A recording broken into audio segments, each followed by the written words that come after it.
โสยถามณิโสติระโสยถาสัพพิติโยวิวัสสันตุสัพพะโลกวินาศตุมาเตภวัตวันตรายโยสัยคารตังอิตยะสัทธานะโส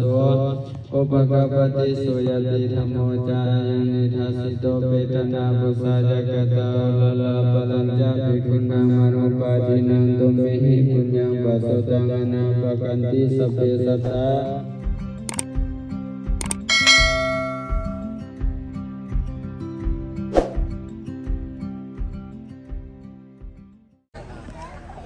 ก็ถือว่าขอกราบสบายดีถือว่าตอนนี้ก็เฮาก็ได้มาเก็บภาพบรรยากาศที่ว่าทางเจ้าศรัทธาเพิ่นได้เอาพระพุทธรูปเนาะมาถวายอยู่ที่วัดบ้านนาธานเมืองมหาไซแขวงขมวนก็ถือว่าเพิ่นได้เดินทางมาจากนครหลวงเวียงจันทน์ตอนนี้เพิ่นก็ได้กำลังจะเอาพระพุทธรูปเนาะลงจากรถเพิ่นจะยกมาใส่แท่นปูนที่ว่าเพิ่นทางชาวบ้านเพิ่นได้เทไว้นี้เนาะเพราะว่าเพิ่นได้ติดต่อพัวพันมาได้เป็นอาทิตย์แล้วเนาะทางชาวบ้านเพิ่นก็ได้กะเกียมเอาทรายเอาปูนอย่างมาเทแท่นตัวนี้เพื่อว่าจะห้องหับพระพุทธรูปองค์ใหญ่เนาะคือว่าความสูงนี่ก็2 เมตรกว่าหน้าตักก็ถือว่าอยู่ใน2 เมตรเนาะนี่ถือว่าตอนนี้ทั้งออกตนญาติโยมก็แม่นมาส้มถือว่าเตรียมต้อนรับพระพุทธรูปถือว่าองค์ใหญ่เดี๋ยวเพิ่นกำลังจะลงมาวางอยู่ที่แท่นเดี๋ยวเพิ่นได้เทปูนไว้เนาะอยู่ที่วัดบรรณธานก็ถือว่าอันนี้ก็จะเป็นทิศเหนือของวัดเนาะพอดีเหมาะสมกับที่ตั้งของพระพุทธรูปองค์นี้เนาะ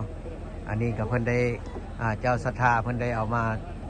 เดินทางมาจากนครหลวงเวียงจันทน์อันนี้สิเป็นต้นโพพี่น้องต้นโพผู้ดีเพิ่นก็ได้อยู่ใต้โฮมโพเนาะนี่ถือว่าออกตนญาติโยมทางฮะมาติดเดียแล้วต้นโพเลยนะเอามาจากอินเดียเนาะนี่ถือว่าชาวบ้านเพิ่นก็บอกว่าที่เป็นผู้เล็กน้อยเนาะเพิ่นก็ได้มาตุ้มมาโฮมมาเตรียมตั้งแต่มื้อกลางเว้นพุ่นละเพิ่นได้เตรียมผ้าเข่าผ้าป่ามาต้อนรับตั้งแต่เว้นแต่ว่าเพิ่นไปผิดทางเนาะเพิ่นไปผิดทางลงทางไปพูดแล้วนาธานสีไข่พุ่นละตั้งเมืองขัวเซมันมีหลายนาธานพุ่นว่านาธานอันนี้นาธานเมืองมหาไซเมื่อวานนี้มื้อเว้นนี้เพิ่นก็ได้ชาวบ้านเพิ่นก็ได้หาผ้าเข้าผ้าน้ำมาเตรียมรอหับแต่ว่าบังเอิญเพิ่นไปทางใต้ไปทางเมืองโคเซเพิ่นไปพิษเนาะบ้านนี้เพิ่นก็ได้กลับมาจากโคเซมาฮอดบ้านนาธานเฮาก็หากะฮอดแม่นบ่หากะฮอดนี่แม่นบ่โอ้ถือว่าตอนนี้ก็9 โมงกว่า9 โมงครึ่งแล้วถือว่าก็จริงได้มาฮอดบ้านนาธานอันนี้ก็ออกตนญาติโยมเพิ่นก็มีธูปมีเทียนมีดอกไม้มาจอกบูชานี่ตอนนี้เพิ่นก็กำลังเอาลงมายกลงมาใส่แท่น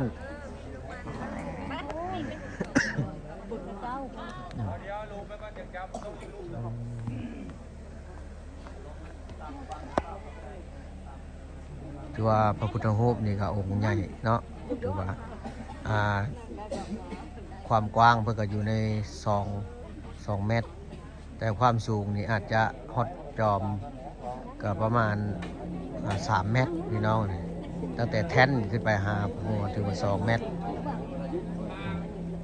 ตอนนี้ก็ออกตนญาติโยมเนาะเพิ่นก็ได้หลั่งไหลลงมาเอาตอนหับ โย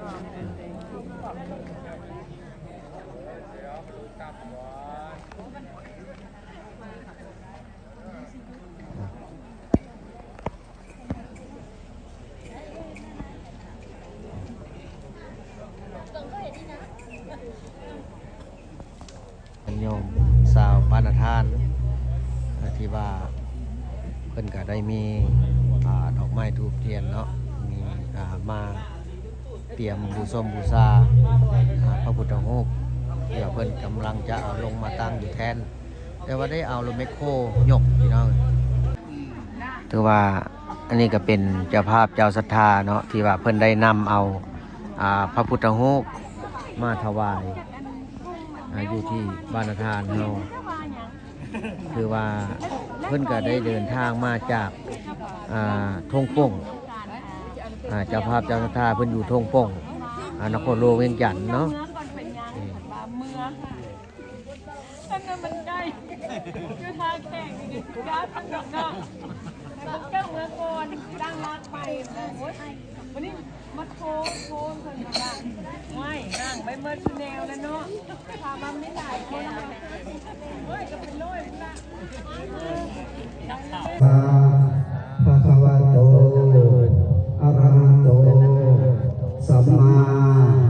สัมพุทธัสสะอิมานิมะยังพันเตพุทธรูปังปัจจยาชานังปฏิฆานันตุตุติยัมปีตาติยัมปีอิมานิมะยังพันเตพุทธรูปังปัจจยาชานังปฏิฆานันตุอัมหากังติฆาลตังหิตายาสุขายาข้าแด่พระภิกษุสงฆ์เจ้าผู้เจริญเพื่อพระนทั้งหลายมานีเจ้าบุรศรัทธาชื่อว่านางแสงจันทร์กุลลาพร้อมด้วยครอบครัววิลาวงศ์พร้อมด้วยครอบครัวดาราดวงมาลาห้านอะไรห้านฟาร์มไทย ห้ามพามไทย ฟาร์มไทย ห้ามถามไทยนางจันทร์สุนางจันทร์สุขพุทธเสน สันตุพุทธเสนบัววันวงมาเสน ประเทศ วงมาเทศเขียนสีน้ำเนาะ ก็ได้สิบอกไปน้ำตาล บอกไปน้ำ นาทาน